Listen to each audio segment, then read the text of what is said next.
ভোটের জন্য শেখ হাসিনাকে বিদায় করেছে। আমরা আরেকটা ভোট চাই। ভোটে ভয় কি?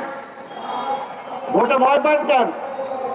আসল তো করতে চেয়েছিল শেখ হাসিনা, তার জন্যই তো মানুষ রুখে দাঁড়িয়েছে, রক্ত দিয়েছে। সেই কারণে বলি, গণতন্ত্রের বিশ্বাস করি আমরা। আপনারা গণতন্ত্রে বিশ্বাস করেন, মানুষের ভোটের রায়ের উপর আস্থা রাখেন। ভোটের উপর আস্থা রাখে নাই। কেন রাখে নাই? কারণ সে আধিপত্যবাদী শক্তির পক্ষে এই দেশটাকে পরিচালনা করতে চেয়েছে। তাদের একটা বাজার হিসাবে এই দেশটাকে রূপান্তরিত করতে চেয়েছে। এই দেশে এর জন্যই এই দেশের জনগণের ভোটে শেখ হাসিনা নির্বাচিত হয়ে আসে নাই। ওই প্রতিবেশী দেশ ভারত থেকে তারা বসায় দিছে। আমরা তো নির্বাচনই চাই। আমার অধিকার আমি চাই, জনগণের অধিকার জনগণ চায়। 15 বছর যাবৎ কেউ ভোট দিতে পারে নাই, আর বলেন ভোটের জন্যই কি পরিবর্তন নাকি? হ্যাঁ, ভোটের জন্যই তো পরিবর্তন। ভোটটাই তো আমার রাইট। আমি ডিসাইড করব কে রাষ্ট্র পরিচালনা করবে। আমি ডিসাইড করব কোন ব্যবস্থায় রাষ্ট্র পরিচালনা হবে। কোন ব্যক্তি বা কোন গোষ্ঠীর ইচ্ছায় হবে না। যেমনি আওয়ামী লীগকে আমরা তাড়িয়েছি, যে আওয়ামী লীগ এই দেশের জনগণের ম্যান্ডেট দিয়ে আসে নাই, জনগণের চিন্তা চেতনা ছিল না। জনগণ জাহান্নামে যাক, অন্য দেশের স্বার্থ পূরণ হইল কিনা সেটাই ছিল বড় প্রশ্ন। তাই আজকে পরিষ্কার কথা ভাই, আমরা গণতন্ত্রের জন্য লড়াই করছি। গণতন্ত্রের জন্য ফ্যাসিবাদ হাসিনাকে বিদায় করেছে। ভোটের জন্য শেখ হাসিনাকে বিদায় করেছে। আমরা আরেকটা ভোট চাই। ভোটে ভয় কি? ভোটে ভয় পান কেন? ভোটে তো বিএনপি ক্ষমতায় নাই। বিএনপি ক্ষমতায় থেকে তো নির্বাচন করছে না, তাহলে ভয় পান কেন? আমরা তো আপনাদের অধীনেই ভোট চাইছি, তাহলে আপনারা ভয় পান কেন? কি কারণ? যে নতুন আরেকটা রাজনৈতিক দল করবেন, 5 বছর সময় লাগবে, তারপরে ভোট। আরে ভাই, কেন নতুন দল করছেন? করেন, অসুবিধা তো নাই। এর আগেও তার অনেক দল ছিল। আওয়ামী লীগ তো বলতো এই দেশের জন্য একমাত্র আওয়ামী লীগই ঠিক। এই আওয়ামী লীগ নাকি স্বাধীনতা আছে, এই আওয়ামী লীগের জনগণের মুক্তির জন্য লড়াই করতে, তারপর আবার জনগণের ভোট দিতে তারা ভয় পাইছে। আর বিএনপিরে ভয় দেখান? বিএনপিরে ভয় দেখায় না, বিএনপিরে ভয় দেখায় না।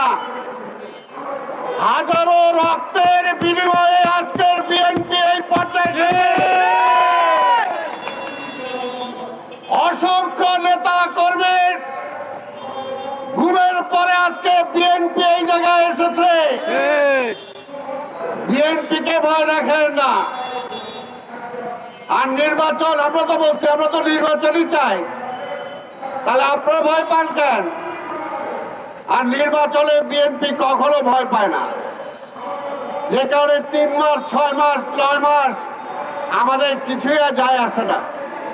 কিন্তু যায় আসে যখন দেশটা নিয়ে ষড়যন্ত্র চলে, যখন পরাজিত ফ্যাসিবাদ আবার ক্ষমতা আসতে চায়, যখন পরাজিত ফ্যাসিবাদের সাথে আপোষ করে অনেকে ক্ষমতা ভোগ করতে চান, তখনই আমরা চিন্তা করি।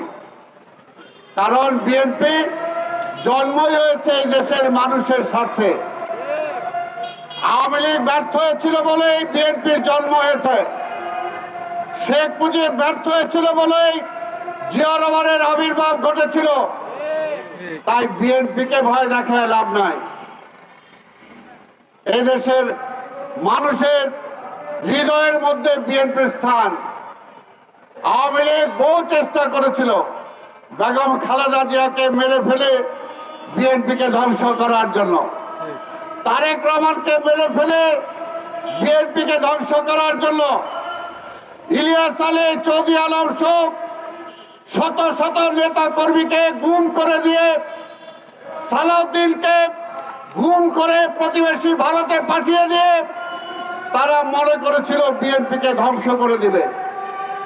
বিএনপি চুলও ছিঁড়তে পারে নাই, কারণ বিএনপি জনগণের জন্য আছে। বিএনপি ক্ষমতার জন্য রাজনীতি করে না।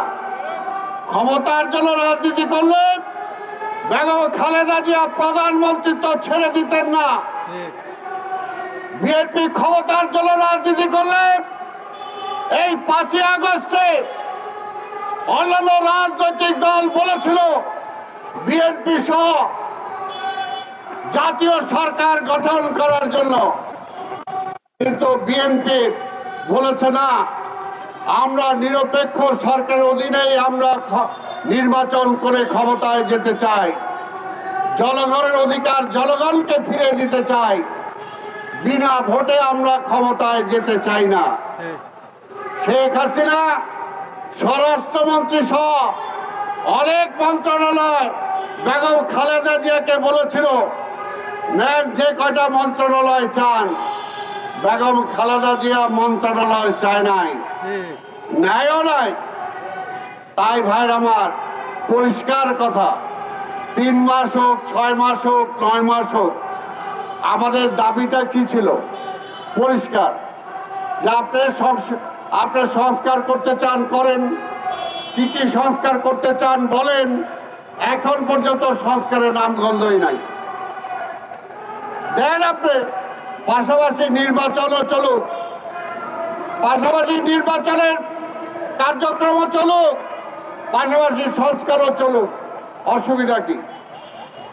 আবার নির্বাচিত সরকার এসে যাতে বাকি সংস্কারগুলো করতে পারে সেই ম্যান্ডেটটাও আপনারা দিয়ে যান। আলোচনা করেন সব রাজনৈতিক দলের সাথে, কোনো আপত্তি নাই, কিন্তু দেশের এইরকম ঘনঘটার সৃষ্টি করেন না। আমরা দেখতে পাচ্ছি সীমান্তে উত্তেজনা, কি কারণে? আবার নতুন করে জনগণের মাঝে কেন উত্তেজনা ছড়াচ্ছেন? কেন ছড়াচ্ছেন? আমরা তো উত্তেজনা চাই না।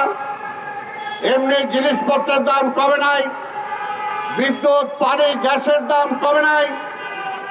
মানুষের আজকে কি অবস্থা? খেটে খাওয়া মানুষের, মধ্যবিত্ত মানুষের। চাঁদাবাজির কথা বলেন, সরকারে কে আছে? সরকার